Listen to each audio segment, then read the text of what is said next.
இந்த மேடையை வந்து நான் இப்போது சகாப்தமாக பார்க்குறேன். ஏன்னா இதே ஜனவரி மாதத்தில் ஒரு 12 ஆண்டுகள் 10 ஆண்டுகளுக்கு முன்னர் இருக்கிற அட்டகத்தி படம் வந்துட்டு இங்கே ஆடியோ லான்ச் இதே ஸ்டேஜில்.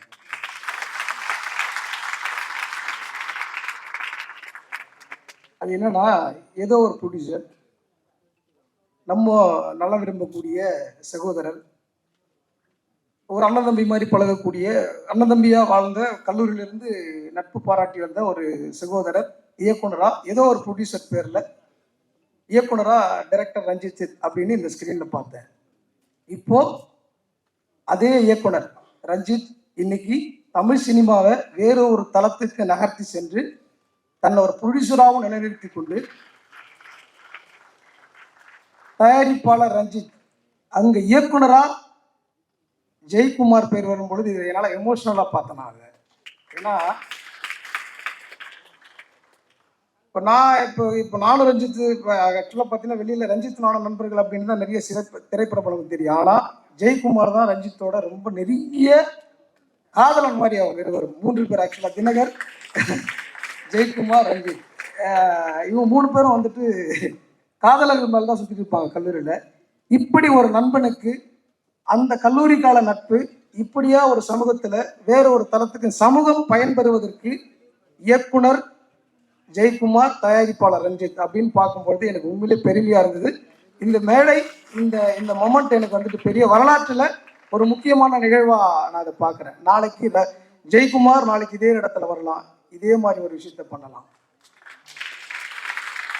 அதனால் நட்பு வந்துட்டு வேற ஒரு இடத்துல போய் வேற ஒன்றா மாறுறது இருக்குல்ல, அதுக்கான சாட்சியாக தான் நான் அந்த மேடையை பார்க்குறேன். ரொம்ப மகிழ்ச்சியா இருக்கு.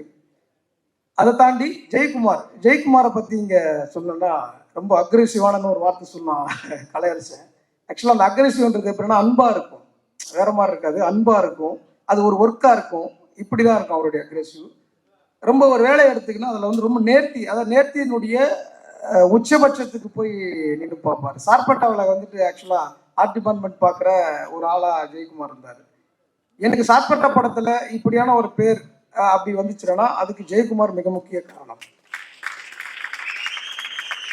அது வந்துட்டு எனக்கு எப்படின்னா, சும்மா ஒரு சின்ன விஷயமா இருந்தா கூட இது கேட்டிருப்பாரு ரஞ்சித், ஒரு ரோஜா பூ வேணுங்க, அந்த ரோஜா பூ 10 ரோஜா பூ வந்தால் தான் வந்து அக்செப்ட் பண்ணுவார் அவரு. ஒரு ரோஜா பூ இல்லைங்க அவர் சொல்லியே இருக்க மாட்டாரு. இல்லைங்க அது அவன் அது சொல்லலைங்க, நீங்க வேற அது வேறங்க அது அப்படின்னு. இல்லை ஜெய் எனக்கு தெரியும், இல்லை உங்களுக்கு இல்லை அது வேற ஒன்று சொன்னா அப்படின்ட்டு போட்டு பெரட்டி எடுத்துட்டாப்புல. அந்த மாதிரி ரொம்ப நேர்த்தியா, அதாவது எல்லாத்தையுமே வந்துட்டு அதிகமா கொடுப்பாப்புல, அன்பா இருக்கட்டும் எல்லாத்தையுமே அதிகமா கொடுத்துட்டு இருப்பாரு. ஏன்னா நான் ஜெயக்குமார் வந்துட்டு ரொம்ப பர்சனலாகவும் எனக்கு கனெக்ட் ஆன ஒரு ஆள். நான் கல்லூரியில சேர்ந்து முதல் நாள் வரைந்த ஒரு மாடல் ஜெயக்குமார். நான் முதல்ல வரைஞ்ச மாடல், அதாவது கல்லூரி மாடல் இல்லாத வேற ஒருத்தவங்க வரைவங்க, அப்படி வரைஞ்ச ஒரு ஆள் வந்துட்டு ஜெயக்குமார். அவரு அனிச்சியாவே என்கிட்ட வந்துட்டு கனெக்ட் ஆனாரு, என்கிட்ட பேசினாரு. அவர் ஒரு தோற்றமே வந்துட்டு வேற மாதிரி இருப்பார். அப்போ அதில் வந்துட்டு எனக்கு வரையணுன்ற ஆள் இன்ட்ரெஸ்ட்ல முதல் வரைஞ்ச ஒரு நபர். அப்படி அவர் எதை எடுத்தாலும் ஒரு நேர்த்தியாவே அதை வந்து கையாள்வார். அது அதாவது இவர் இந்த இடத்த வந்து நிப்பாருன்றதுலாம் நான் வந்துட்டு ஆக்சுவலா அதை முதல்ல முடிவு பண்ணது தான். ஏன்னா அவருக்கு வந்துட்டு பாத்தீங்கன்னா, நான் எனக்கு தெரிஞ்ச தோல்வியை வந்துட்டு பார்க்காத ஒரு ஆள் நினைக்கிறேன் இந்த ஜெயக்குமார். சாதாரணமா எல்லாரும் பாத்தீங்கன்னா ஒரு ப்ரொடியூசர் தேடுறது அவ்வளோ கஷ்டமா இருக்கும். சாதாரணமா டக்குன்னு ஒரு ப்ரொடியூசருக்கு அவருக்கு மாத்திரம் கிடையாது, நிறைய பேருக்கு வந்துட்டு ப்ரொடியூசரை வந்துட்டு கொடுத்துருக்கிறார்.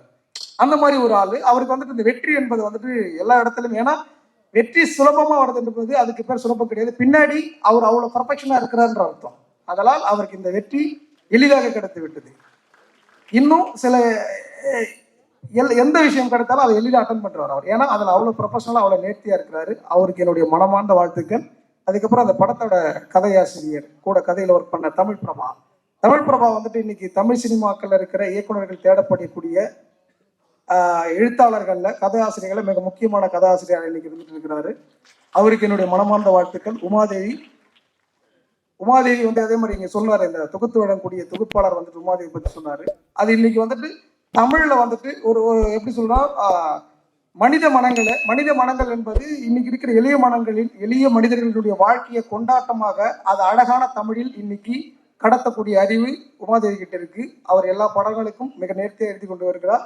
அவருக்கு என்னுடைய மனமார்ந்த வாழ்த்துக்கள். ஜெயரவி என்னுடைய அசிஸ்டன்ட் இன்னைக்கு வந்துட்டு இந்த மேடையில் உட்காந்துருக்கிற மாதிரி ரொம்ப பெருமையா இருக்கு.